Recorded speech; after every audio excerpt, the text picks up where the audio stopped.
Good evening again, and welcome to the second Isar-Kanal Lecture, again supported with the German Health Insurance and the Max Planck Institute for Social Policy and Social Law and Social Policy. I want to continue from the recent lecture and refer there to Moral and Politics that had been issued by Marcuse in 1967, so about 50 years ago. And in the strict sense, he was talking as well about responsibility. So it's moral, politics, and the implication of responsibility. And I think the responsibility is something, is something we have to think about today in a new way, including the publicness of what it actually means. And including the publicness is something that is as well about the subjectivation. In another lecture in 1967, Marcuse had been talking about, or saying, it is questionable to present the absence of certain subjective and objective factors as an objection to the feasibility of the upheaval. It was a lecture on the end of utopia. And there he said as well, but there is, in my opinion, a valid criterion for the possible realization, namely when the material and intellectual forces for revolution are technically available, although their rational use underlined by me now, is prevented by the existing organization of productive forces. This is something about continuity of history and a break with history. The continuity in terms of providing a line along which we develop, and the break in terms of a radical transformation. In terms, or in the words of Marcuse, he said, the liberation of a dimension of human existence on this side of materiality. Meaning this side of materiality is what we already have, the existing material and objective forces. Now, in a wider context, we can come to the second point, namely that we are talking in actual fact about something that is going on in history as a major topic for a long, long time. It is the Aristotelian freedom of contemplation, and later developed further by Marx, or Marxian freedom, as the freedom from necessities, the real utopia.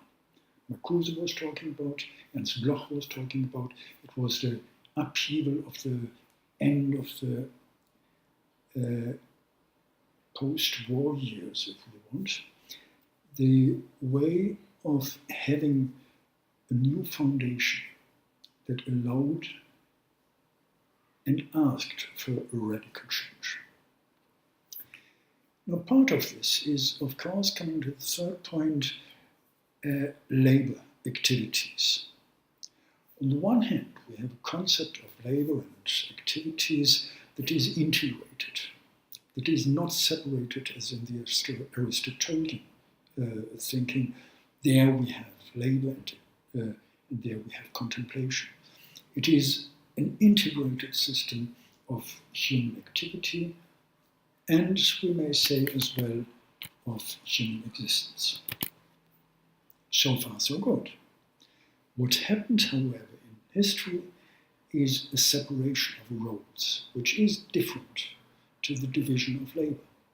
Division of labor and activities maintains the unity, maintains the aims of this one idea and action of the metabolism with others and with nature.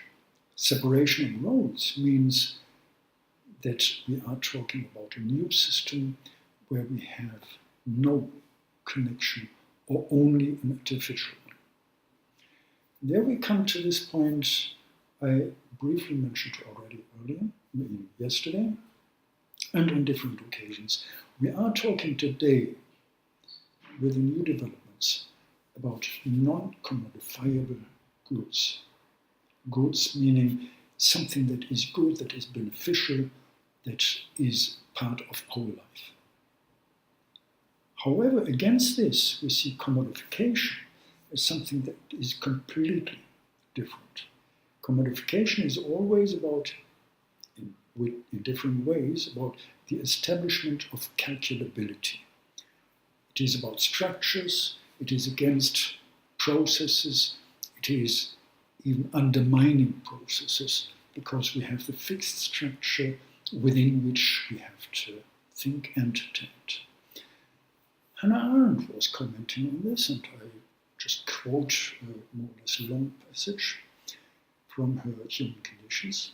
The unfortunate truth about behaviorism and the validity of its laws is that the more people there are, the more likely they are to behave and the less likely to tolerate non-behavior.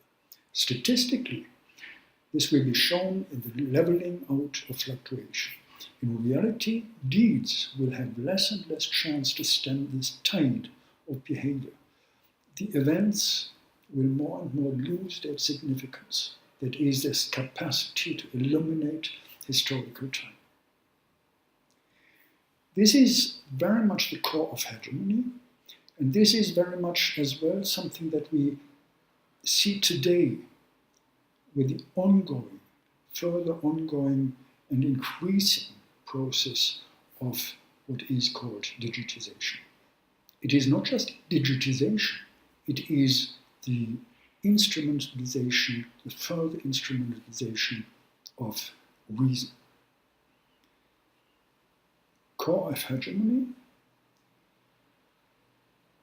and the core of a counter-hegemony has to look at non-rivalry goods, at the non-excludable users. We cannot exclude certain users.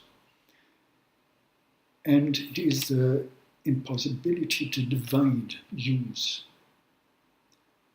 And finally, it is the scalability of goods, and with this, the network effects.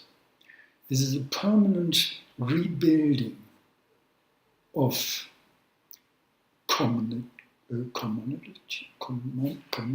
of commons, and it is as well the permanent re-establishment and re-inventing this historical good, the historical subject.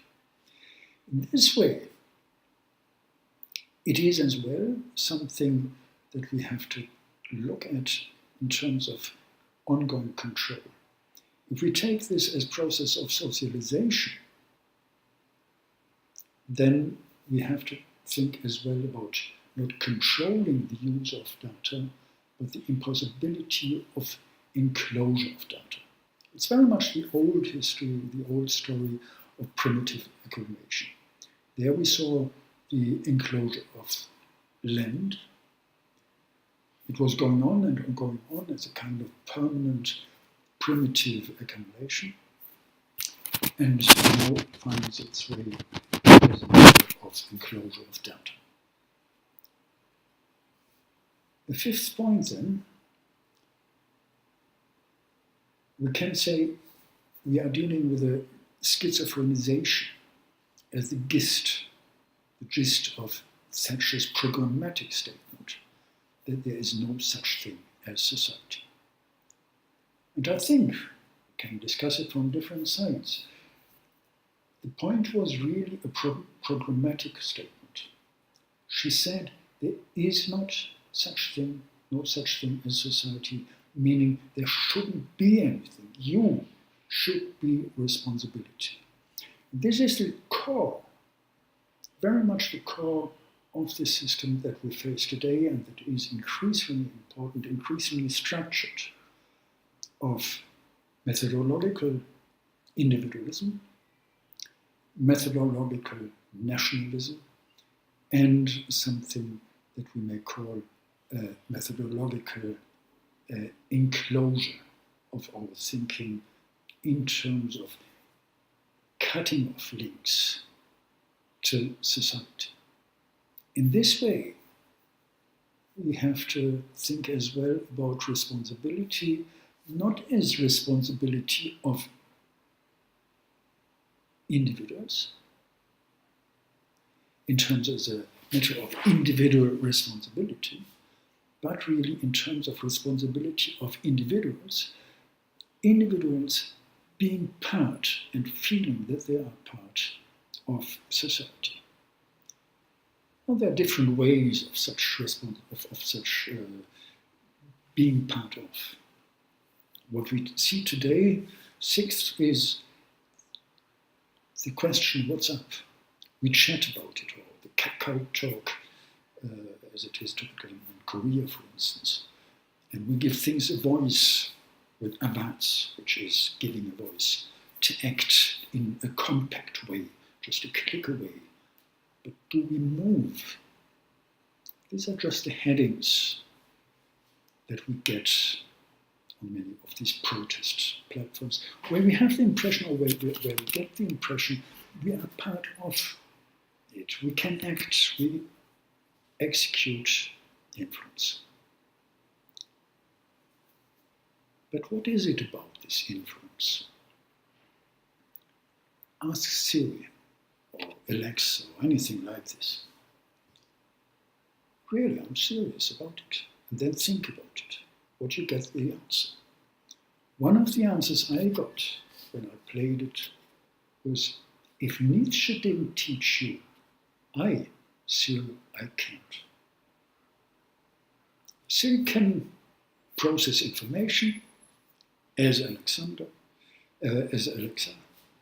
They can do it even better than our little human brain. But it is not about information. It is about contest, it is about contemplation, and it is about confrontation with others, with other people, but as well confrontation with the real world. The metabolism, as I said. We find it in many, many different angles, in different philosophies. As Confucius said, I hear and I forget. I see and I remember. I do and I understand. And I do means always doing something with others together. Point 7 then, education and digitization. Of course we have these means of information processing, but what it is about is not transferring information. It is about something that is going beyond lifestyles. There's this discussion as well on the left that we are talking about new modes of life, we need them, and that we have to change our lifestyles, getting away of the permanent excess of demand. But what it is more. It is about being able to develop a new relationship between productive side of society and the distributive side. There's this fundamental split we permanently face. On the one hand, we produce and we continue to produce in the old ways, and then we say, now we have to distribute in a new way. A fundamentally social or socialist issue goes beyond that. It has to go beyond this in terms of bringing them together and seeing the distributive part as part of the overall production. As Marx said in the Grundrisse, it is about consumption as a productive process. It is about the manufacturing, the real production of something, and it is about distribution and exchange.